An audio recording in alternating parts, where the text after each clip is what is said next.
Hello, everyone, and welcome to another episode of Autism Stories. I'm your host, Doug Bletcher, the founder of Autism Personal Coach. Autistic people are the true experts of the autistic experience, and Autism Stories is where we interview autistic people to learn from their stories, experiences, and get their insights. If you'd like to be notified about each week's episode of Autism Stories, we suggest you subscribe on your favorite podcast listening platform. We would also appreciate it if you could give us a positive rating and review, as it will help others to learn about autism stories. I've had the chance to talk with several attorneys here on Autism Stories, but I've never talked with a prosecuting attorney before. Arwen Makin joins me to discuss being a prosecuting attorney today, her experience in employment law, and what you need to know about accommodations at work, and the impact of horses on her life. We hope you enjoy today's conversation. Arwen, thanks so much for joining me today. Thank you so much for having me. And I wanted to start off by just learning, where does your story in the autistic community begin? Well, Doug, I suspect that probably you've had a similar answer to from a lot of people, in that I suppose I would say when I was born. Because, of course, when I got my diagnosis, it was January 2021, but I, at that stage, was in my 40s.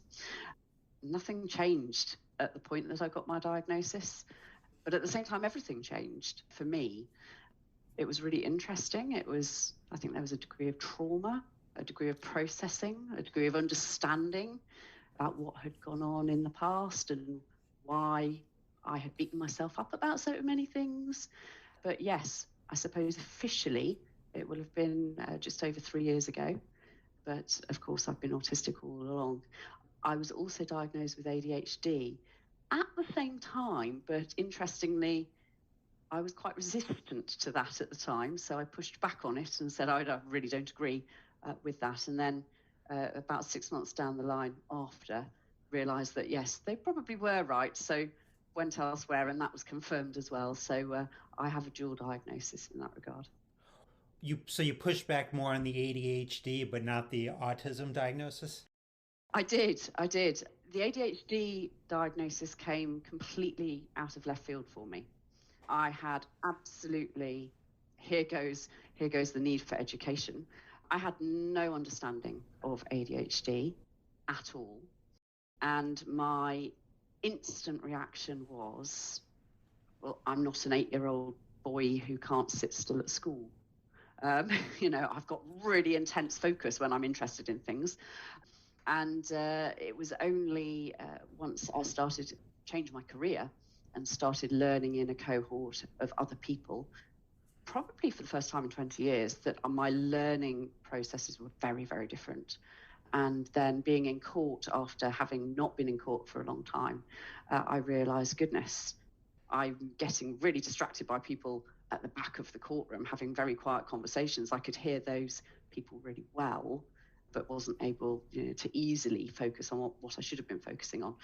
I realised that the original person who diagnosed me as autistic probably wasn't somebody who didn't know what she was talking about, put it that way. So yes, I revisited that, and actually both diagnoses make a lot of sense. But for me, through my ignorance, I'm very unaware, I suppose, that there could be that comorbidity and that sort of link between them. Obviously, I know a lot more now. Now, I think a lot about how autism shapes our careers, and you're currently a criminal lawyer working in prosecution. So, how would you say being autistic may have led you down this path? Oh my goodness, I think that being autistic is the very core of me. And I think that criminal law is the very core of really my first proper special interest. I grew up in the middle of the countryside. I know that a lot of your audience is probably from America, and they'll probably find this quite interesting if they were to Google the Red Barn murder at Polstead. It's on the Essex-Suffolk border, and it was a very, very famous murder of the time. embarrassingly, I can't tell you when it was, but it was certainly before newspapers and the internet. It was a very long time ago. And it grabbed the nation, so much so that when the murderer was convicted and he was executed, he was hanged, they sold all of the rope to people for vast amounts of money. And a book of the trial was bound in his skin. Absolutely astonishing that you talk about that now, but yes, it was notorious. And of course, I grew up in this tiny little village and learned all about it because Polstead was famous for exactly that. And I think that at the age of probably 6 or 7, just finding out about that, got me interested in criminal law, because it was very much about the trial and there were lots of reports on it. And that never left me. I grew up not in the days of the internet. I used to get true crime magazines and that sort of thing. And it was an absolute obsession. When I went off to university, I was lucky enough to go to Cambridge University. When you are fortunate enough to have a place there, I have to say that you are very much shoehorned into looking at a corporate career, a very commercial career. That's where the money is. That's where the success is, in inverted commas.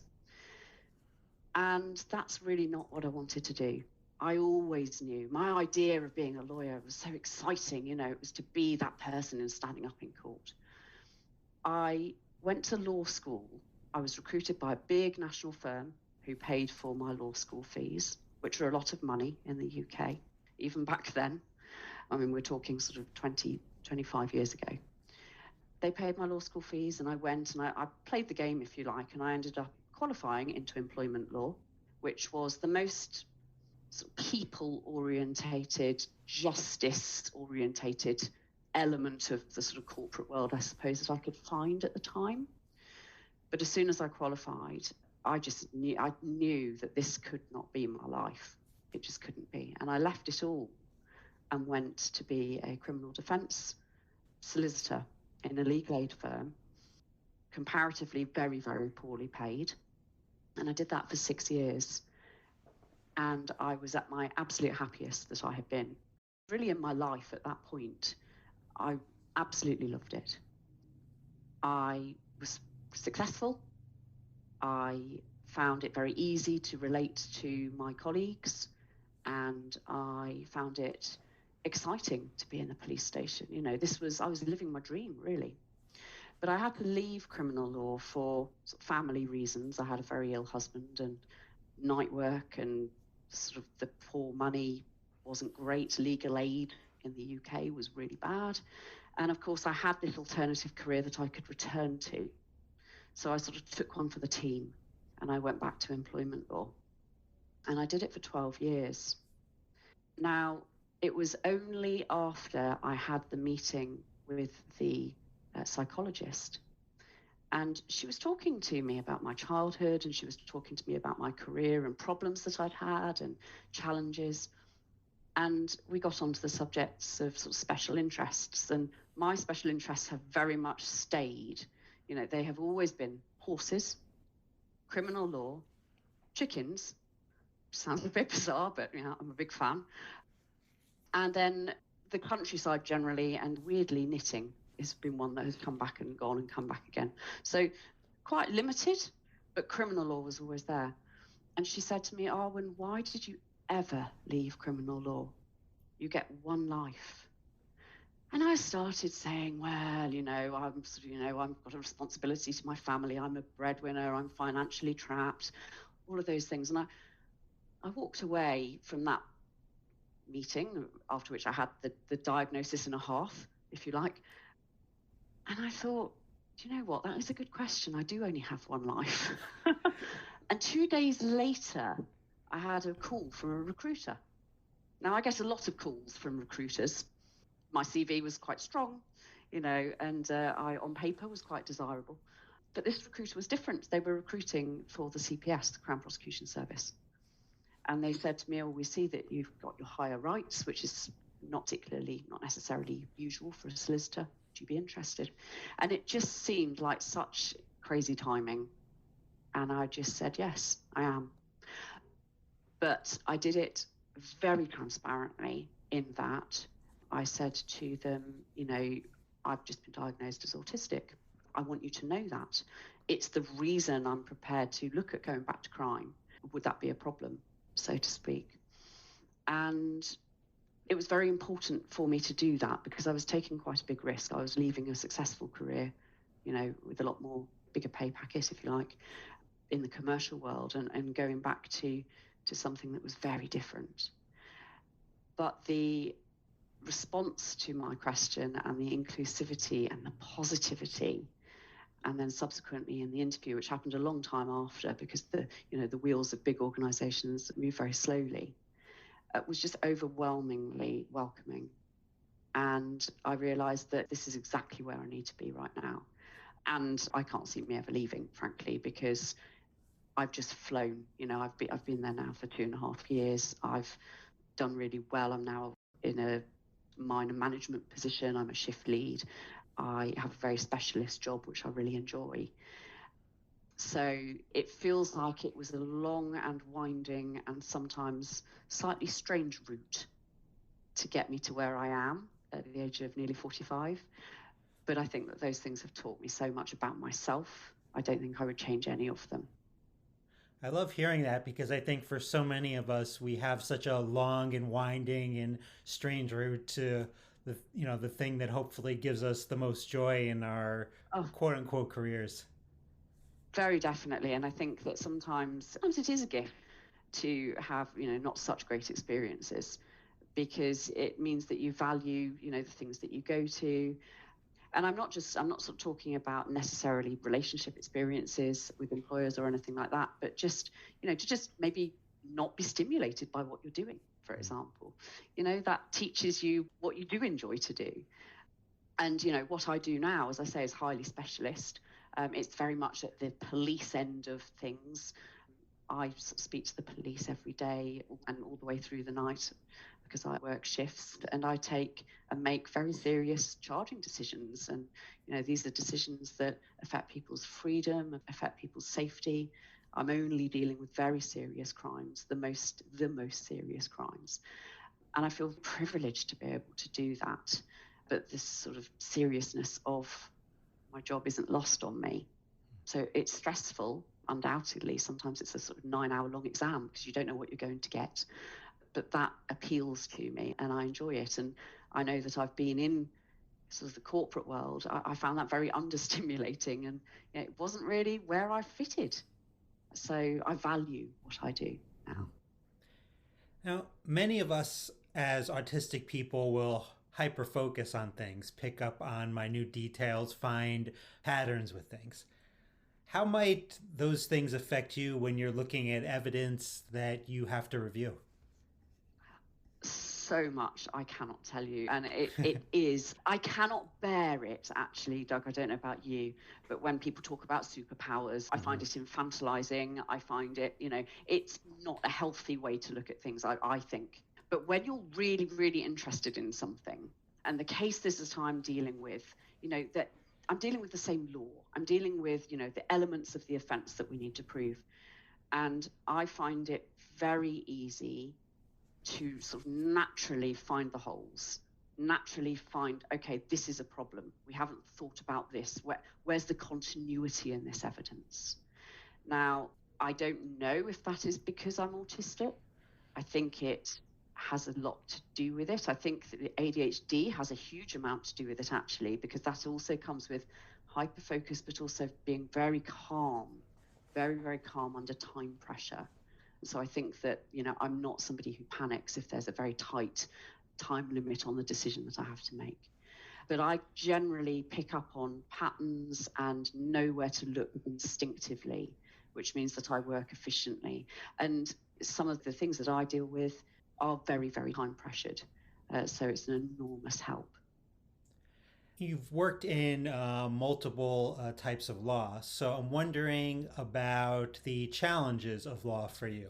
What would be some of the biggest challenges you'd say you've kind of faced in your career? Yeah, you're absolutely right. I mean, I've certainly worked in the commercial world. I have done a lot of employment law. That was my main specialism for 12 years.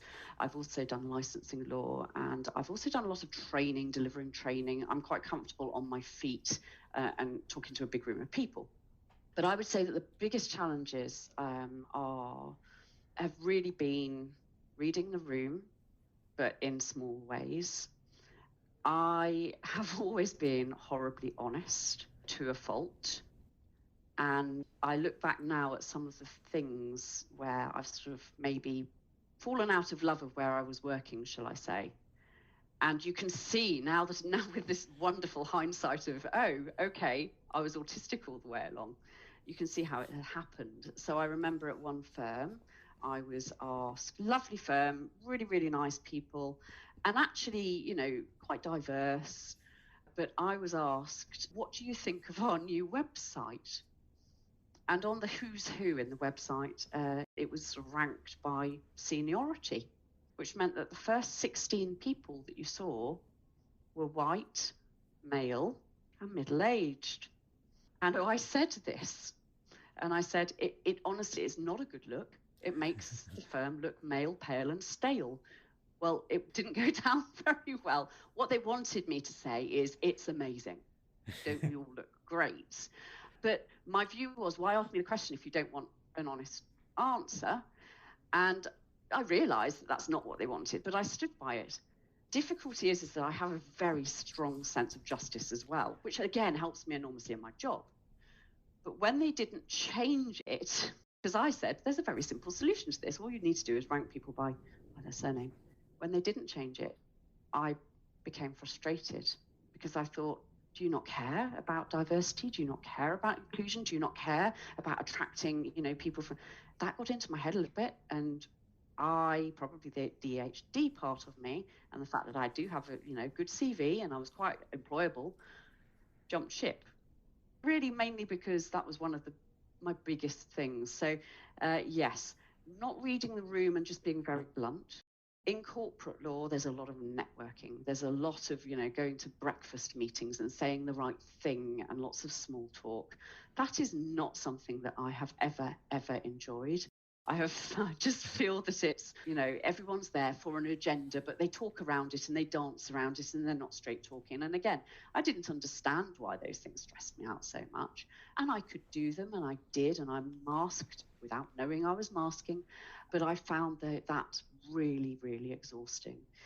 Finally, I would say trying to compensate for the things that I knew I wasn't so good at. The saying the right things to the right people, the career progression that doesn't really happen unless you say the right things to the right people, and I wasn't doing that. So I would work very, very hard. I would always volunteer for things. I would burn out without really realizing I was burning out. Never had time off sick, but I found myself working enormously hard. So I was always quite popular with the people who managed me as line management because I worked really hard and I gave good output.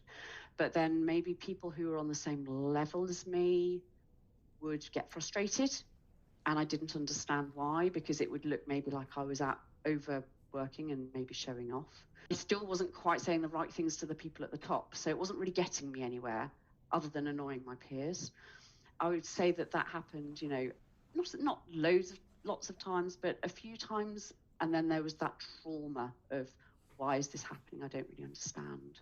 Then when you look back at, having difficulties at school because you're undiagnosed autistic, hello.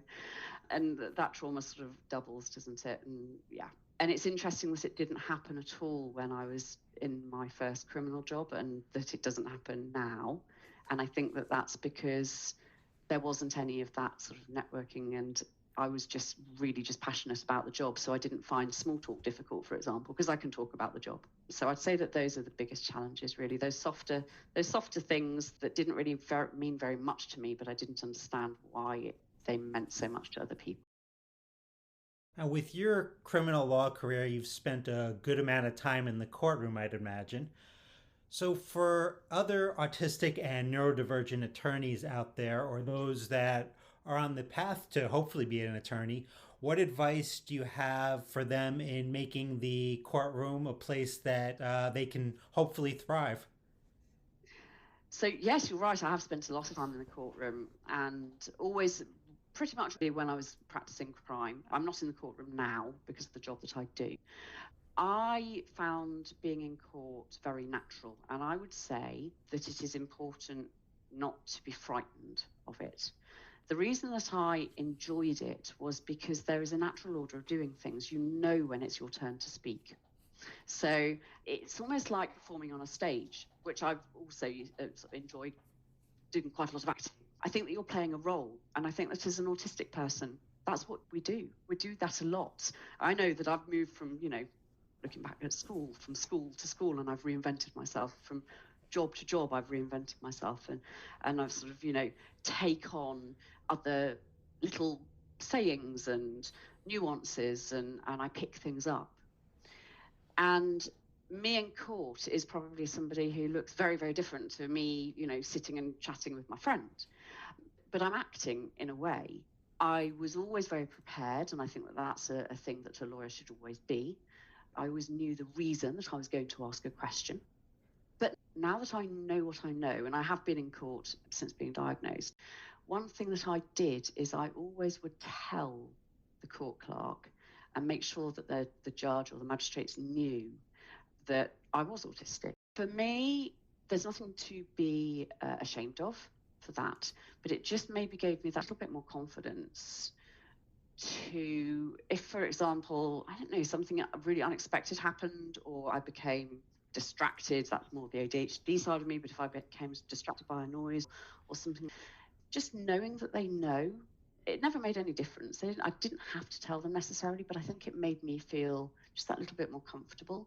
It also was good from an advocacy point of view on behalf of autistic people, because you know what, it's not bad to be open about these things with people in power, particularly when they may well then be exposed to defendants or other people who are neurodivergent. I don't think it's a bad thing for them to be educated and their beliefs challenged. So I did that a lot as well. Don't be frightened of the courtroom, be prepared, and my biggest tip would always be know the reason that you're asking a question. That's just an advocacy tip generally. Earlier, you were talking about being an employment attorney for over a decade. So, if some of our listeners are struggling at work, and I'm sure there are some of them, unfortunately, due to maybe a lack of accommodations, what would be some things that might be important for them to know about employment law? I do a lot of work with the Law Society around this area, and of course, it varies for wherever your listeners are listening in from. Because in the UK, we have various employment laws, we have the Equality Act 2010, and certainly disabled people have the right not to be discriminated against. They have the right to have reasonable adjustments made for them. I can't comment, obviously, in any other jurisdiction, but the biggest thing that I would say that is of most importance is to realise that, number one, it is a very personal choice as to whether to disclose your diagnosis or not. You don't have to necessarily, but if it's going to help people understand and then help you, then it can be a really good thing. It's a very personal decision. Number two, a lot of adjustments that can be made to help people feel more comfortable as employees are really, really easy, and they're very low cost. And I think that employers, and this is where there's a lot more work to be done, employers sort of hear disability and they hear adjustments and they assume straight away it's going to be expensive, and it's not necessarily the fact. There are some very simple things such as education, such as being open, such as explaining to the team that maybe just because somebody doesn't make eye contact or finds that difficult doesn't mean that they're rude. Maybe they're quieter, but that doesn't necessarily mean that they're not going to be good at their job. Doesn't even mean that they're not a good communicator. It just maybe means that they're listening and taking it all in, and then speak when they've got something valuable to say, which can be an asset to an organisation. And then things like simple things like noise cancelling headphones or not putting somebody, in a particularly bright area. Things like that are very easy tweaks. But I think that for me, the lack of understanding and the stigma and the assumption that all autistic people or people with ADHD have similar needs or they're all the same, that's the main thing that education and the awareness and social media and raising profiles can help with, because everybody is different and what suits one person isn't going to suit another person. So for employers, what they really need to do is speak to that person, and find out what's going to suit them. There's so much work to be done in this area, Doug. I'm sure that, you'll agree with that. But hopefully, these conversations they are happening. I'm talking to you today and things are improving. But certainly in the UK, if you're autistic, if you have ADHD, you may well qualify as having a disability under the Equality Act, and there is protection and there is a positive onus on an employer to make adjustments which are reasonable and may well help you. I've seen a couple of different profiles online, and in each of these profiles, there are pictures of you with horses. So I was curious about what is your connection with horses and what's been the impact of them on your life? Oh my goodness. So I think horses were always, growing up in the middle of nowhere in Polstead, horses were very, very important to me. They were my friends at time when school was hard. They filled my weekend. They were therapy. I didn't know that at the time, but undoubtedly they were. We used to, when I was a child, take in horses that were maybe badly behaved and that had problems, and I would get put on them and then bucked off, and then I'd get back on and I'd get bucked off, and then eventually the whoever it was would get better, and then we'd move on to the next one. I suppose that horses taught me patience, they taught me resilience, they taught me to be gritty and to really dig deep when, it was 6 a.m. and it was freezing and I was going out. I rode at a very high level. I rode internationally, actually, when I was 16. I was on the British team, 3-day eventing for ponies. And they gave me structure. And I think it was structure that I never knew that I needed, but that I desperately did need. And after I went off to university, horses were not part of my life for 25 years. And it was only relatively recently that I was in a position in my family life and with my job that I was able to sort of foray back into that world. And it has just been wonderful to reconnect in that way. I've got my pony. He's lovely. He's very young. I've backed him myself. We have a wonderful time just walking out and going out in the countryside and just really decompressing. And I think that, now and again, if I go down to London, particularly with neurodiversity sort of awareness stuff, and I come back and I do find it exhausting. I find travel really, really tiring. That's one of my biggest challenges, actually, that we haven't mentioned. Travel and the uncertainty of travel.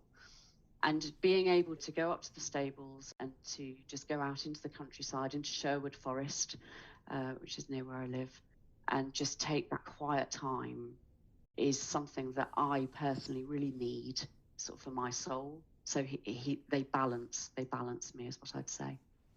Well, Arwen, I know it's a little bit later for you in the day, nighttime, but I really appreciate your time today. Thanks so much for joining me. You're more than welcome. It's been a pleasure. Thank you. Thanks so much to Arwen for the conversation. At Autism Personal Coach, we provide customized coaching for autistics to help improve the quality of their lives. All of our coaches are either autistic or autistic selected for their commitment to trauma-informed and neurodiversity affirming strategies. They deeply understand burnout, sensory needs, executive functioning, and the importance of special interest. If you're interested in learning more about our coaching, please visit autismpersonalcoach.com for more information. I hope you enjoyed this episode of Autism Stories, and if you did, if you could tell a friend, foe, or anyone you know about it so they could have the same enjoyable and educational experience as you when listening to autism stories, it would be very much appreciated. Until next time, I'm Doug Bletcher of Autism Personal Coach. Talk to you then.